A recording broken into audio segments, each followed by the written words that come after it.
Just don't cry. You can rely on me, honey.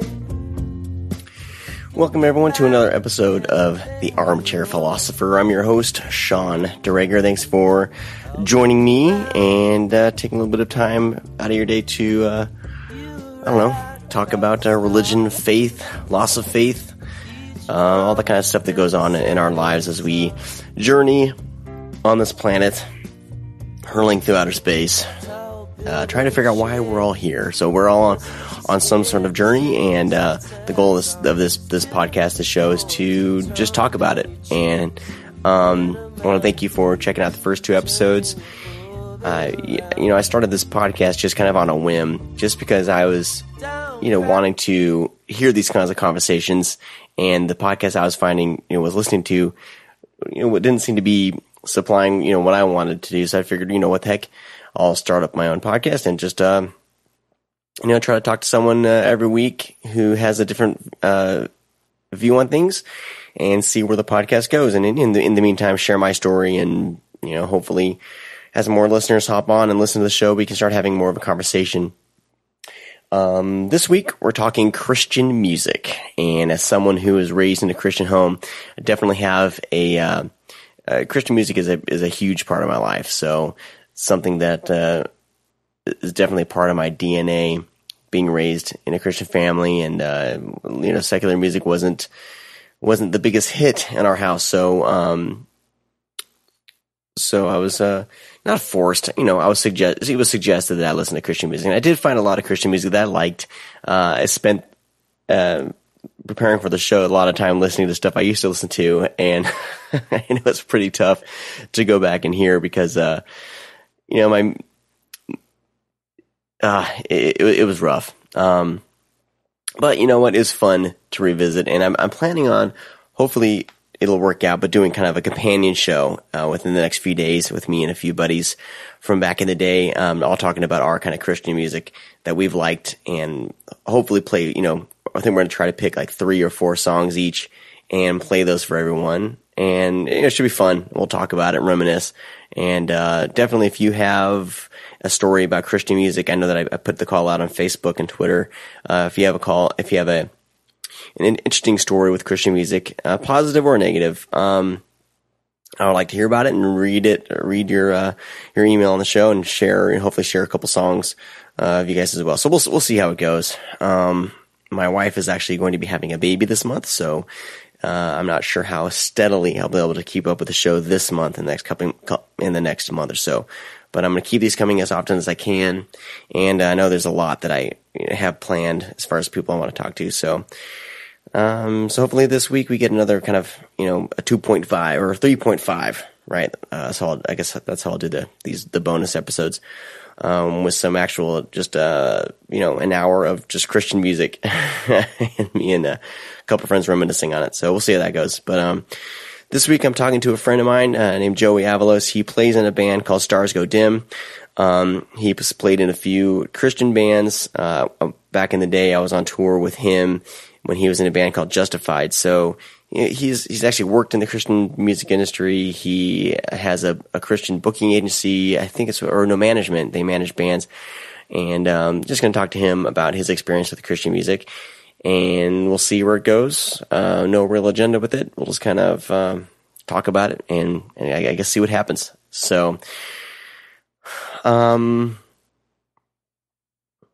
see here. I wanted to play a Christian song. Kind of sort of to get things rolling here, but the band that I'm gonna play is a band called King's X, and back when I was trying to start up a little Christian band of my own, I was actually joining up with a friend of mine named Brad and his friend Jeff, and they introduced me to this band called King's X, and they weren't necessarily a Christian band, but they were kind of one of those bands like U2 where they kind of straddled the fence, I guess, where they were mainly a mainstream band, but they weren't, they're kind of middle of the road. They had a passionate following, but never really got huge. But they were also Christians. And the interesting story about King's X is their singer, Doug Pinnick, came out as being gay, and that pretty much ruined their whole, a lot of their outlook as a Christian band. A lot of people shunned them. Christian radio shunned them. So it's a really interesting story about them. So I'm going to play them. The song's called Over My Head. We'll be back talking with Joey Avalos about Christian music right after this. That was King's X with the song Over My Head. It's off their album Gretchen Goes to Nebraska, one of their earlier albums, and worth checking out. Definitely a great album. Well, my special guest this week is a good friend of mine. We go back a long ways. We were on the road together for a while back in my road dog days. I have Joey Avalos on the Skype call. Yes, the sir. Skype, the line. I never know what to say. You're exactly right. But he was in a band called Justified while I was touring with Pillar. And what were the other bands that were on that tour? It was Pillar. It was the Alien Youth Tour, I think, wasn't it? Skillet? Yeah. It was Skillet. And I'm not sure who else was it. I can't remember that tour. I know us three at least. Yeah, so I was basically a glorified roadie, and a lot of fun being on the road. Of course, I always secretly wished I could be up on stage. Oh yeah, man! I remember those talks, man. You and your acoustic guitar, singing those sappy love songs. The only problem was I couldn't play guitar. That was my whole problem. Hey, man, it's all good. If only I could play. I can go up on stage and play in between songs, but I never know how to play. Neither could we, so it's all good.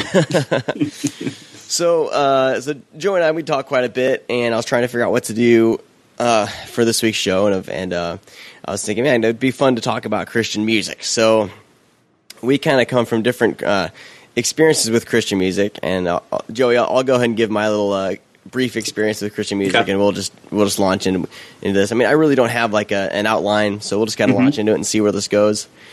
And but I was of course when I like I mentioned with the first show that I did, I was in a household that was very very strictly forbade.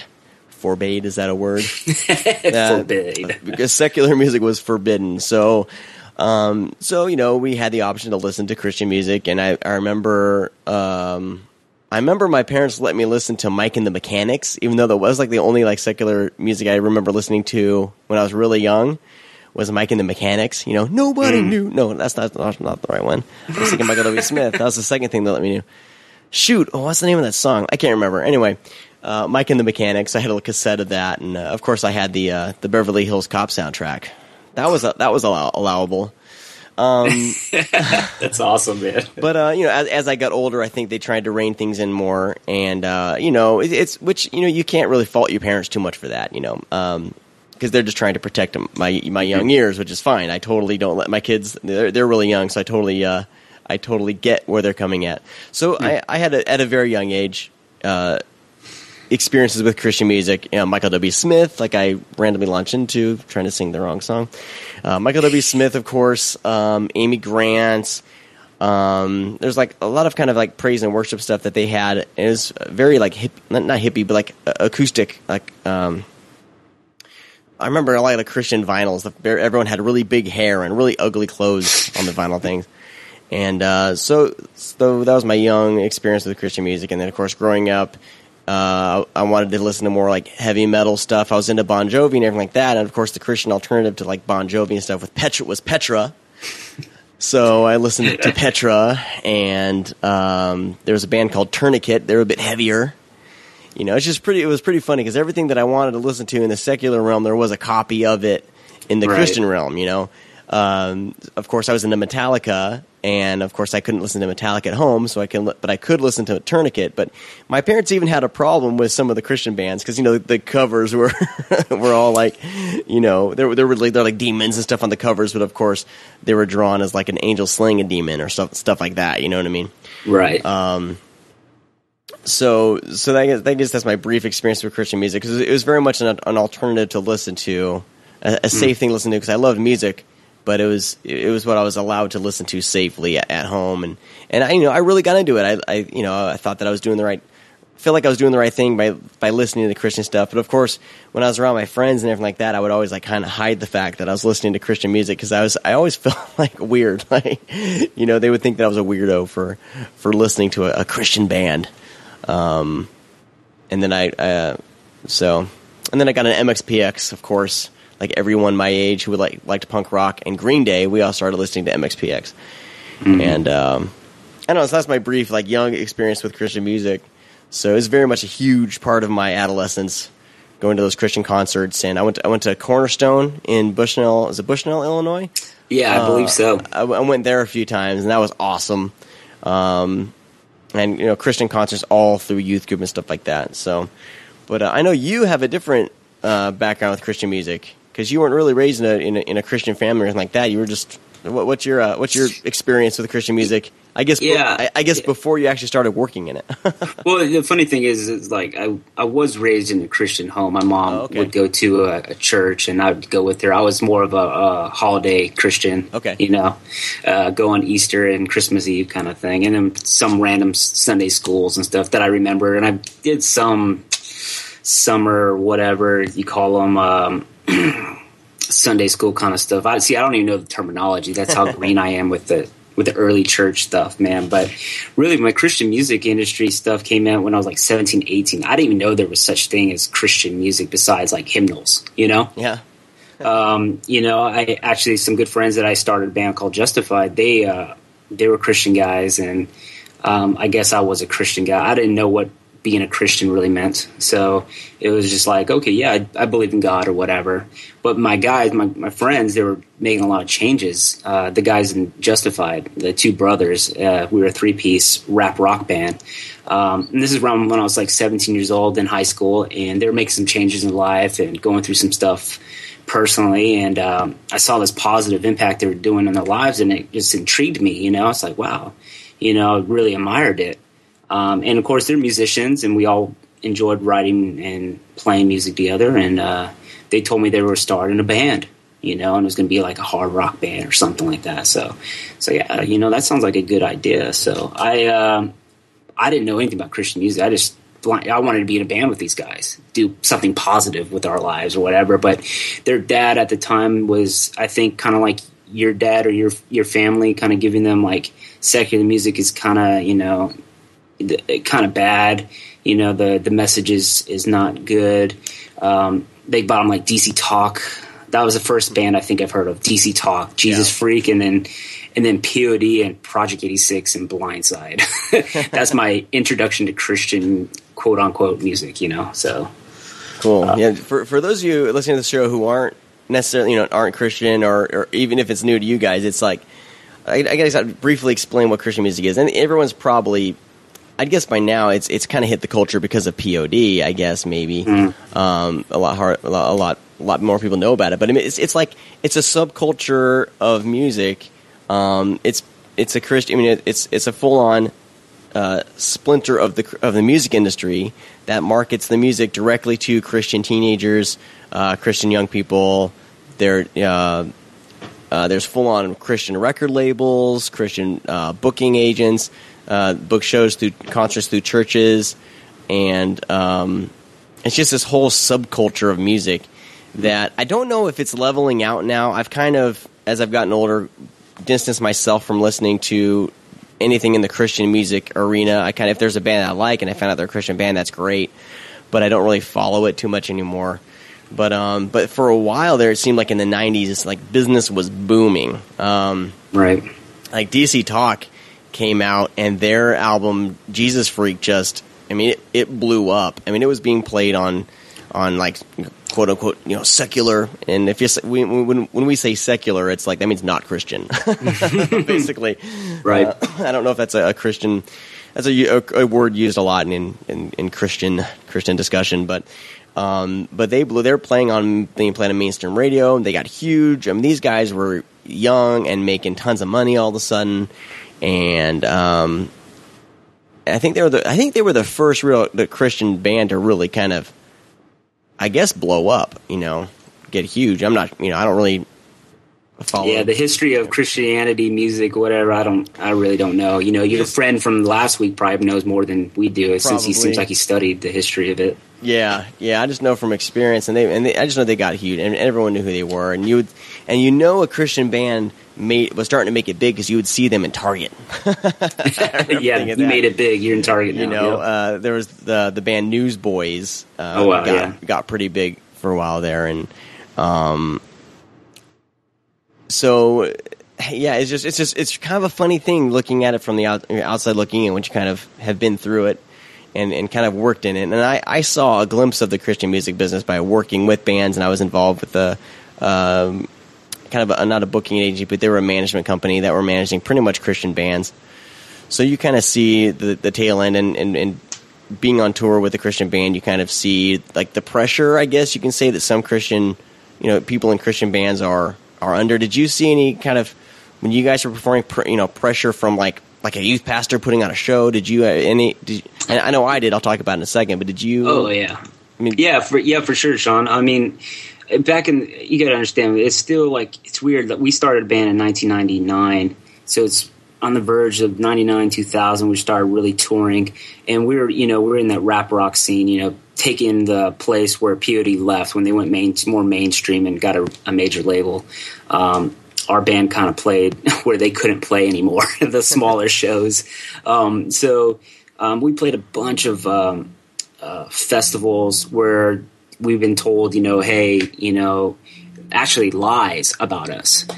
We'd get done playing, thought it was great, hang out with the kids. We're all about the people, and sign autographs, and just have a good conversation. And then we'd get some kind of story about us, spitting on kids and cussing, and just because we had like piercings and tattoos or something. And it was like, it blew our minds, because like you'd have, no offense, like there'd be like a Rebecca St. James, which she would do her show, come out, sign for a limited amount of time, and then she would go off, backstage or where she had to go, which is fine. No, disagreement on that. But we were like, where's the slack coming from? We're out here. We're all trying to be these, for the people, and spread a message of hope and love. And, it doesn't matter where you're at. You're going to get some haters,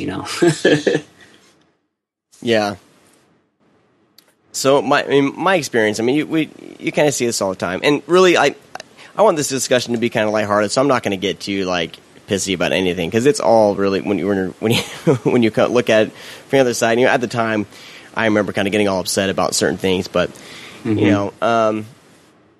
how the church is now and everything, and how people are, it's kind of to be expected. But I remember, at the time, it kind of took me off guard, because I would wear, I was in charge of helping set up the stage. I was, stage manager, quote unquote, and I would help. I was basically, a glorified roadie, getting the stage set up, making sure it's all good. We'd have helpers, and I would kind of show them where to go, where to put everything, and we'd get it all set up. And I remember one day it was at, I think it was like at a Baptist church or something. I don't really remember the specifics, or I don't even remember where we were. I think we were in the South, but I was wearing a Cinderella t-shirt, and like the youth pastor just could not get over the fact that somebody helping out with the band was wearing someone was wearing a t-shirt for a band like Cinderella, because they were evil, And I remember he even pulled the lead singer of Pillar aside, I think, and it was kind of complaining to him about it.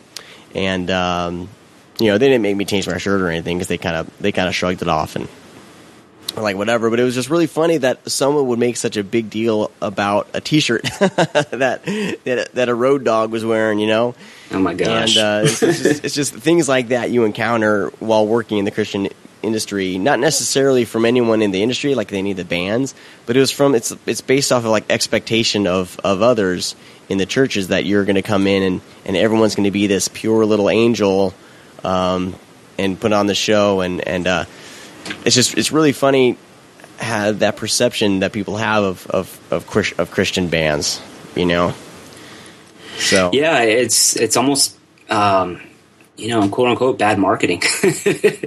The funny thing you brought up in the earlier conversation, is about what is Christian music. and how can we define a Christian artist or Christian music? And I kind of look at those questions, since this is the armchair philosopher, let's go a little philosophy on this. Like, what does it actually mean? And does it have a real meaning, or has it evolved or adapted through time? And what does it mean now, since even 10 years ago when we were on the road together, Right. I don't know, is it, usually people say, well, let's break it down. Christian music.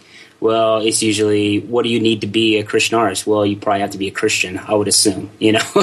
believe, follower of Christ. So, and then the music you create is reflecting that faith or that belief, so that would, in my mind, that's what it means. But does that mean that anymore? Is it really about the message, or is it really about the people that are giving the message? Because as you see, it's an interesting phenomenon in even the radio, Christian radio, I've noticed through the years, like the Air Ones or whatever, they're picking up a lot of these quote unquote secular artists like the Lifehouse or the Fray or Daughtry, or even back in the day when Creed was really popular. Right, yeah. Even there's the band 12 Stones that is specifically marketed. Right, exactly. Yeah. And you see that they adopt these bands, and it's almost like not saying that they're baiting their listeners, but if you're switching through channels and like you hear that, you're like, oh, I know that band. And then they'd mix it up with the DC Talk, and they still do that today. And I start thinking about it, it's like, well, do they know, like, what makes it Christian music then? Do they know, did they have a heart to heart with these people and check that they're Christian? Is there a test that these people had to fill out before they got onto the airways of this Christian radio station? It always kind of, it never, in a sense, it bothered me back in the day, and now it doesn't really bother me, because I think back in the day it would be frustrating because we were, quote unquote, like a band that's trying to get our music out there, but the radio wouldn't give us the time of day at the time, Yeah. I think a lot of that, just because, I used to work for a Christian retail company, and a lot of that was driven by the distribution companies, and those distribution companies are like, they work for like EMI and BMI, and it doesn't matter, like they're kind of slinging a product. So we would have the EMI rep or the Sony rep, or because it seems like all the Christian labels now are owned by bigger parent companies, and they're all owned by certain distribution companies, and there's only like 2 or 3 distribution companies that handle like all mainstream music. And so they would have their little Christian division, and whatever was filtered into that Christian division got sold to as Christian. So that's how you got 12 Stones in there, Lifehouse in there, Creed definitely got put in there. And I remember specifically because we had someone in charge of kind of choosing the music and everything like that, and they would I don't know if they sold 12 Stones or not, but it's like that's how it all kind of gets filtered in, and especially stations like Air One, they get those same exact distribution companies are sending them discs. I don't know how they do it now. I come from when I was involved in radio, we got CDs, right? CDs. So I don't know if now it probably comes to like more of a digital pipeline, but yeah, it's all determined by the distribution company, and that company isn't at all a Christian distribution company. They're just slinging their product towards the Christian. The Christian radio stations, music stores, retail stores, and that's how it gets there. So nobody's really checking into the content. And then it's funny because once somebody hears something about the content, then they freak out and then they pull it. I remember Fillmore. Yeah. And Fillmore never really made it huge. They kind of had a big Midwest following. They got on tour with Five Iron Frenzy for quite a while, and they seemed to do really well. Listening to their first CD now, I kind of cringed. I'm like, oh my gosh, this is the most.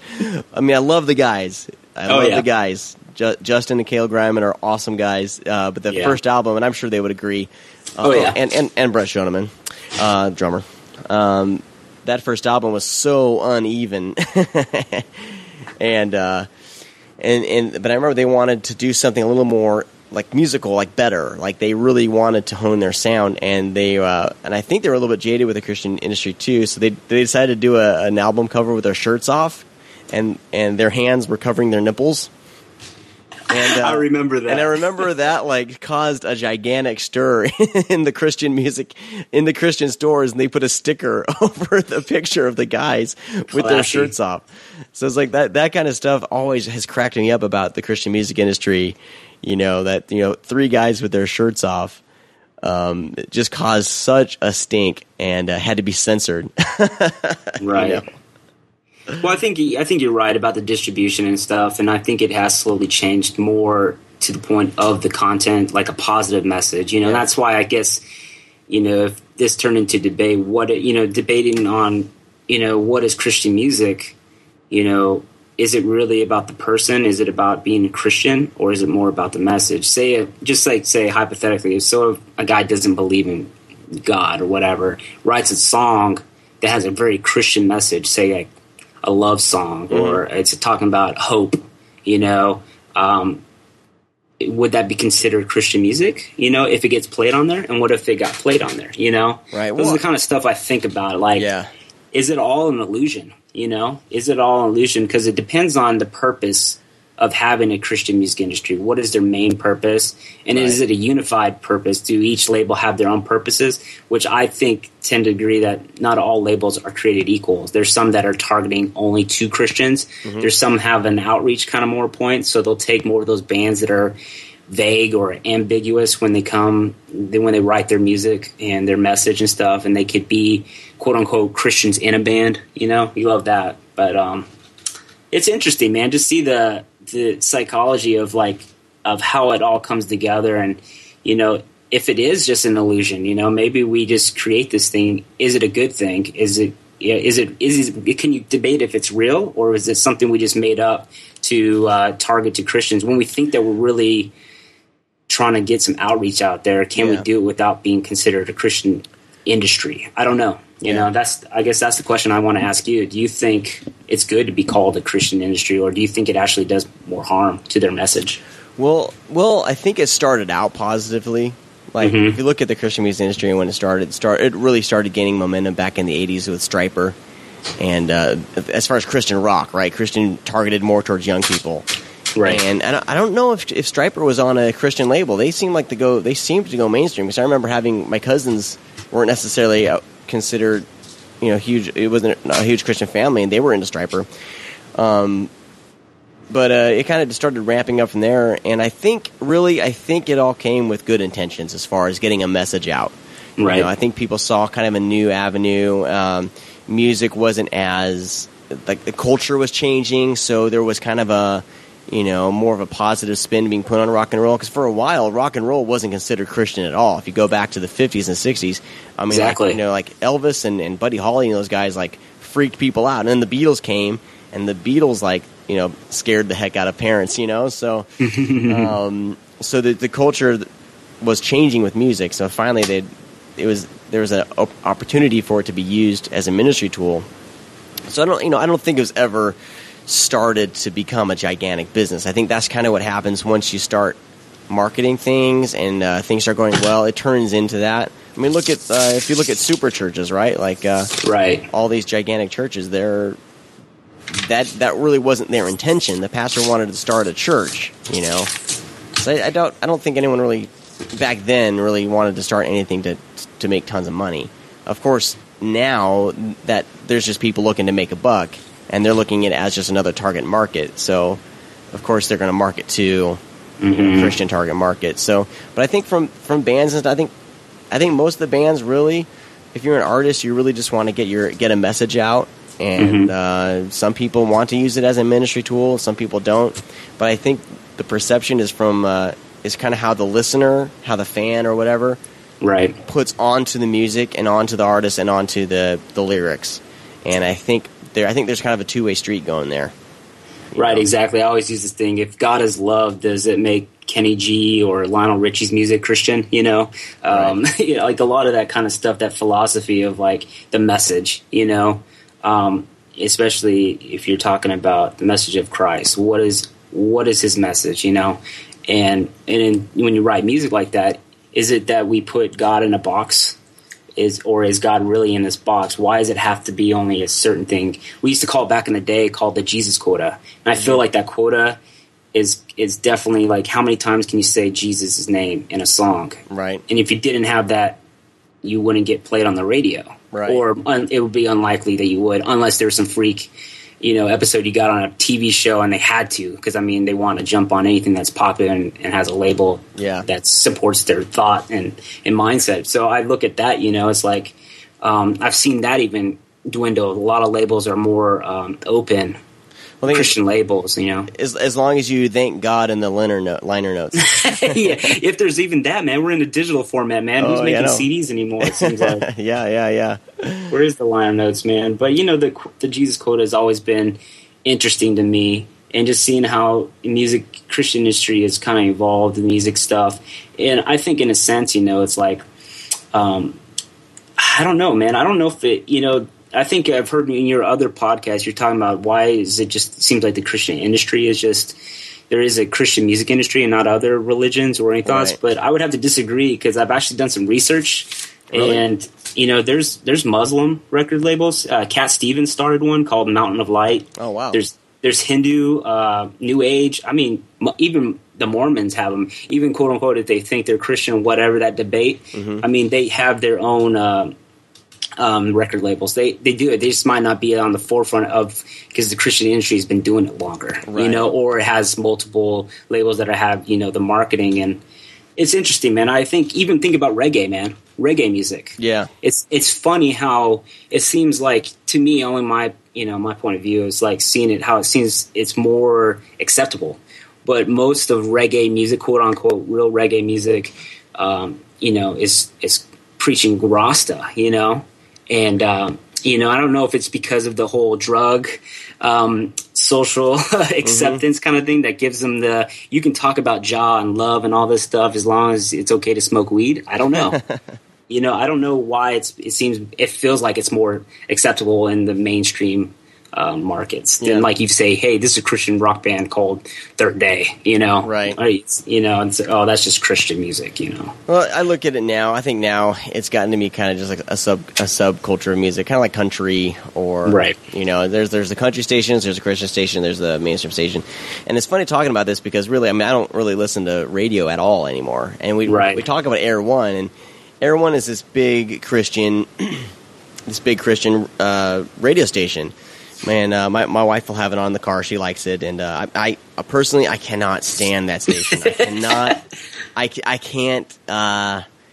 Whenever the DJ starts talking, it's just I don't know. I don't know what it is, but I can't stand it. It just doesn't sound genuine to me, and I'm just like, I don't know. I mean, in my perfect world, we would just have artists writing and getting their opinions out, and if you gravitate to a certain opinion, you would gravitate to certain bands, and right. And we'd just be pursuing art and music, and because I think a lot of people kind of miss out on a lot of really good music. Thankfully I had other avenues of discovering bands when I was younger. I didn't have just the Christian music bubble.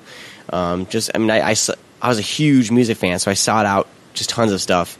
And I would I would have friends make me little mixtapes and stuff like that, stuff that I couldn't get. Right. Little black market going on.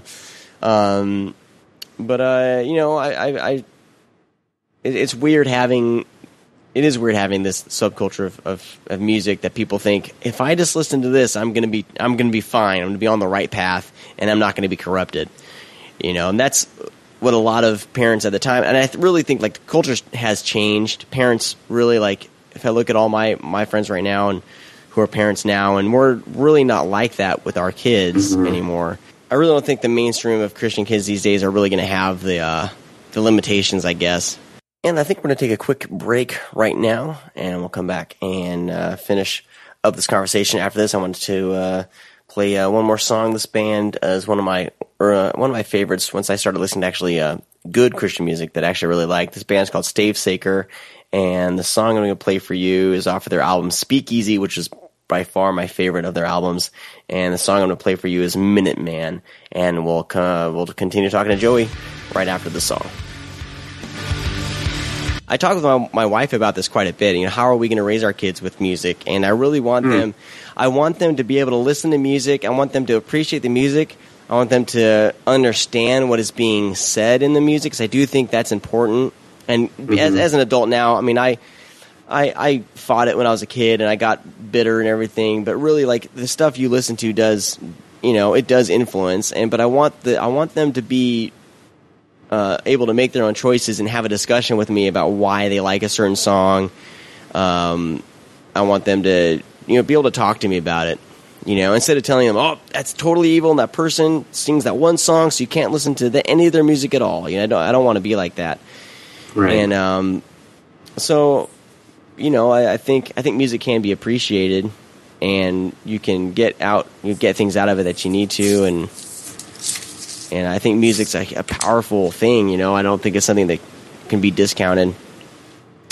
And frankly, with all the rules in place in the Nashville Christian scene, it's sometimes just, mainstream secular stuff just sounds better, has a better sound.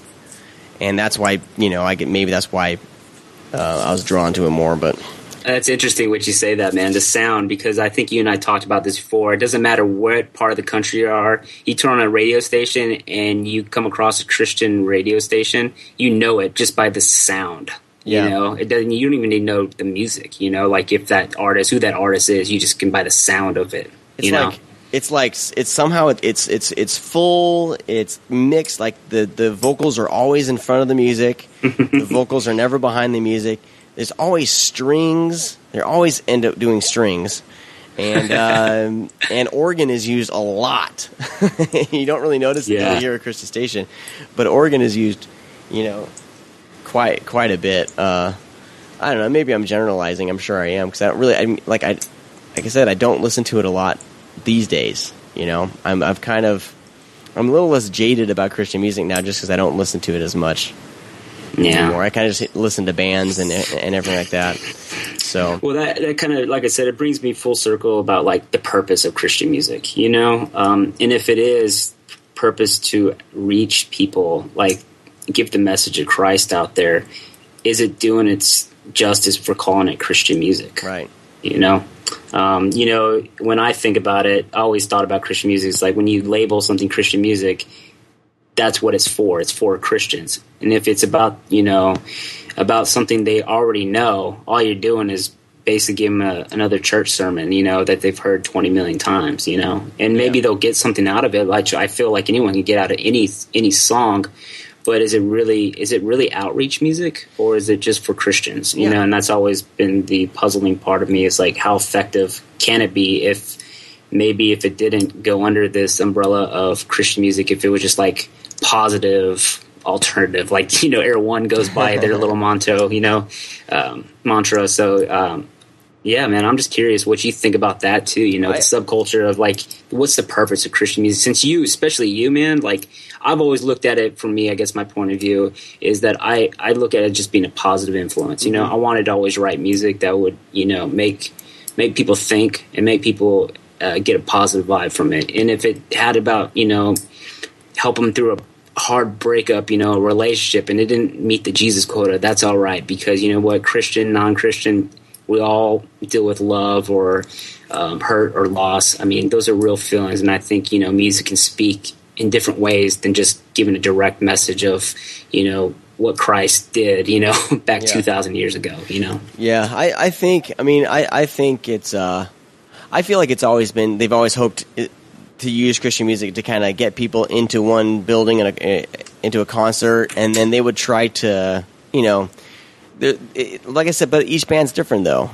Right. Exactly, man. A lot of the mainstream ones, especially when I was going to concerts, I felt like we were kind of being tricked, like trying to trick my non-Christian friends to come into a concert, and then they'd hear a message, because a lot of these bands I went to, they would stop halfway through the set, or 3/4 of the way into the set, they would the lead singer would give a little speech and try to do an altar call, and and that would be it, and that would be their good deed, and they've it was just really odd to me that was to be it was kind of like a little bait, right. Bait, bring kids in, get them to say the prayer, and then the band's done their job. A lot of bands like Newsboys and all these, just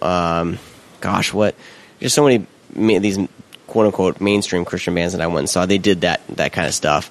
Right. But then you have the more like the Tooth and Nail bands, and they were more of just being a positive influence. But even now, I mean, I hear stories about Tooth and Nail, like, you know, telling their guys, like, look, if you're on tour with a secular band, cuss, swear, be one of them, doesn't matter, just, right. you know, just sell CDs, you know, you know what I mean?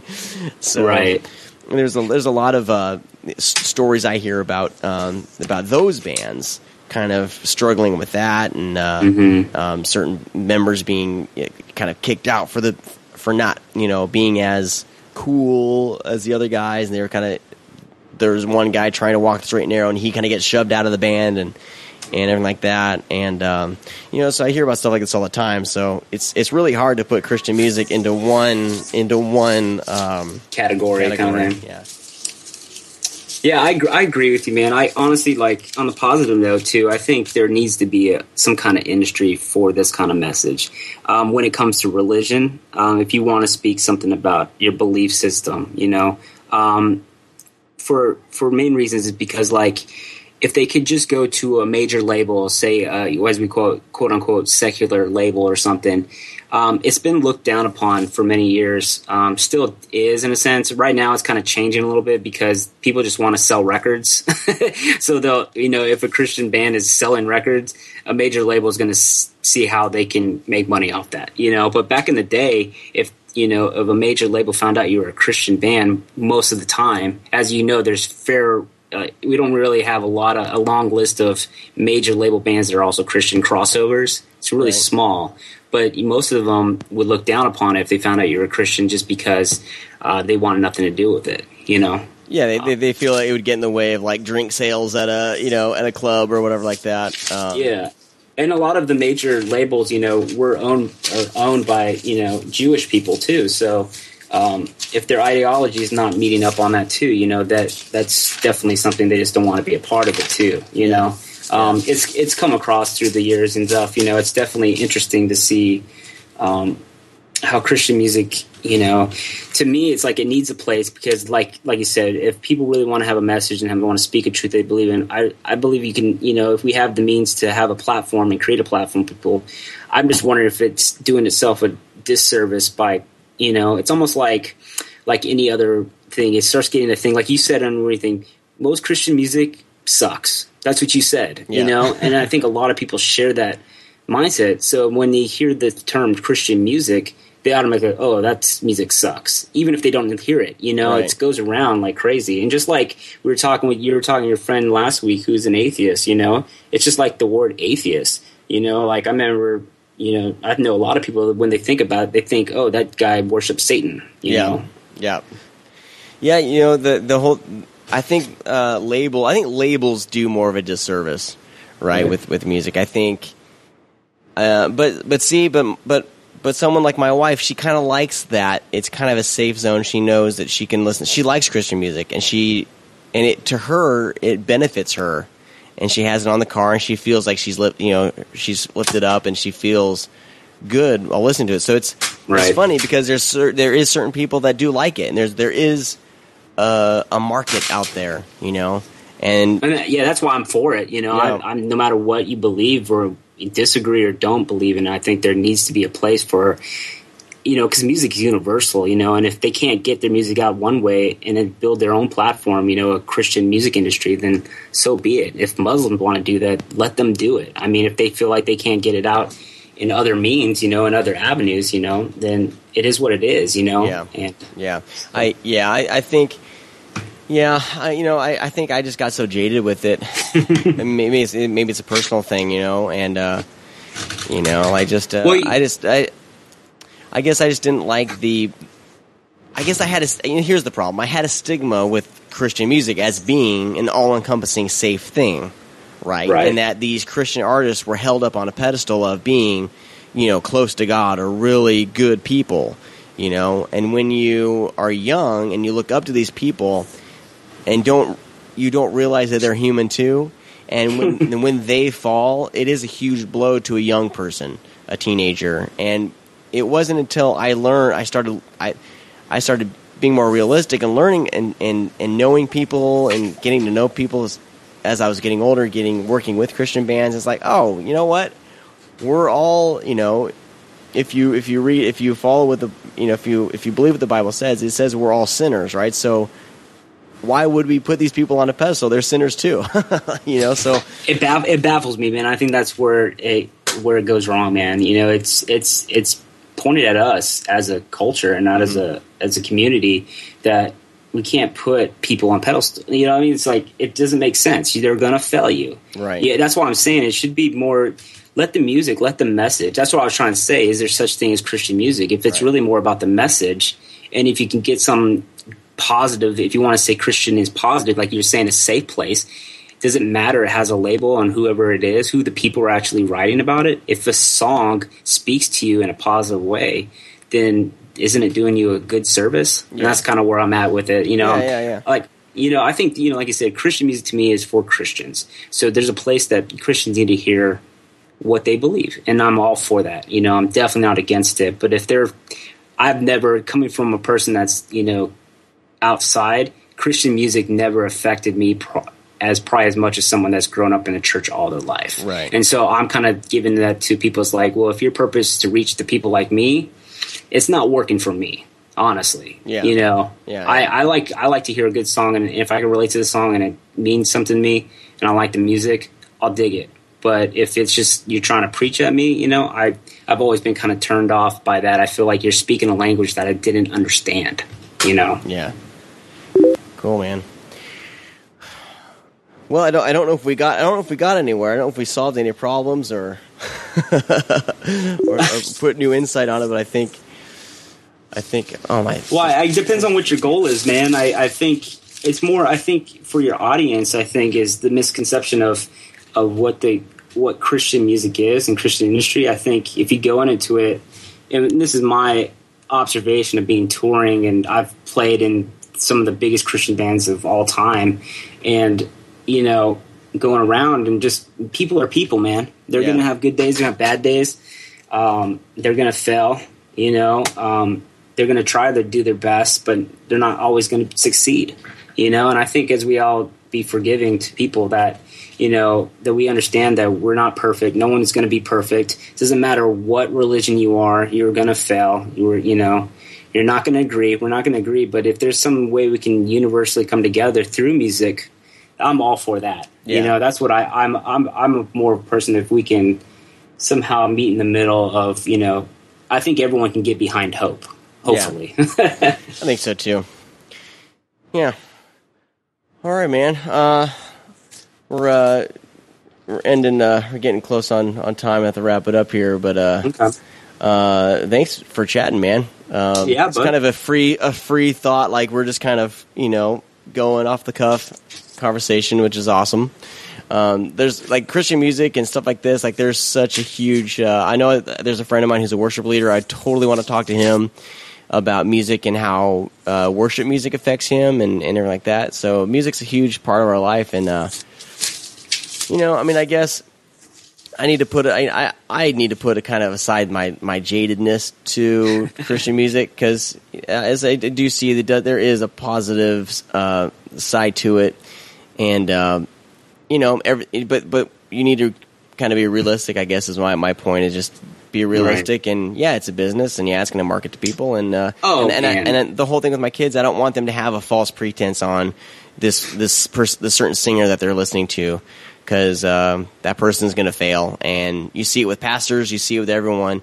When you put someone on a pedestal and they fail, it's a huge blow. And I've seen that personally for a long time. Well, you and I talked about that, man. It's like, it doesn't matter what label it is. If you're not selling records, you're not making money, more than likely that label's going to drop you before they even say the name Jesus. So it doesn't matter, man. You got to understand, you got to separate it. It is business, and it is a weird fine line to walk. But, everyone needs to pay their bills. So. Yeah.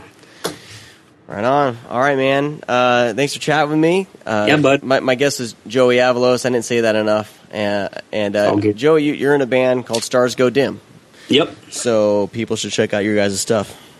Thank you. Where can they find the music? Facebook, Stars Go Dim. I say Google it, and you'll find it. Google Stars Go Dim. All right, man. And you can find me, of course, on Twitter, the AxPx, on Facebook, facebook.com/the AxPx. You can Google the Armchair Philosopher now. It's in Google. Wow, there you go. Pretty good about that. And also from the website, you can email. I would love to, I want to try to start, once more people start listening to the show, I would love to have more conversation and actually read like emails and stuff like that. So you can email me from the website. It's theaxpx.com.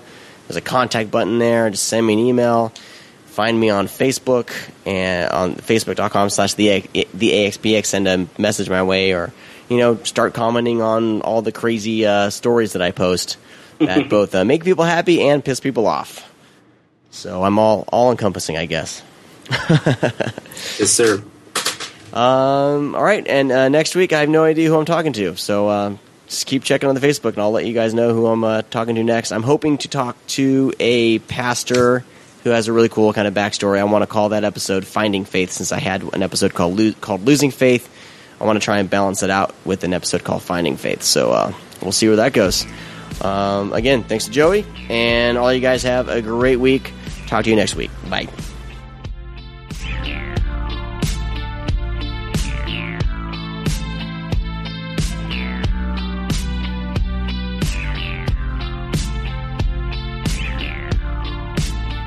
I'm giving you a night.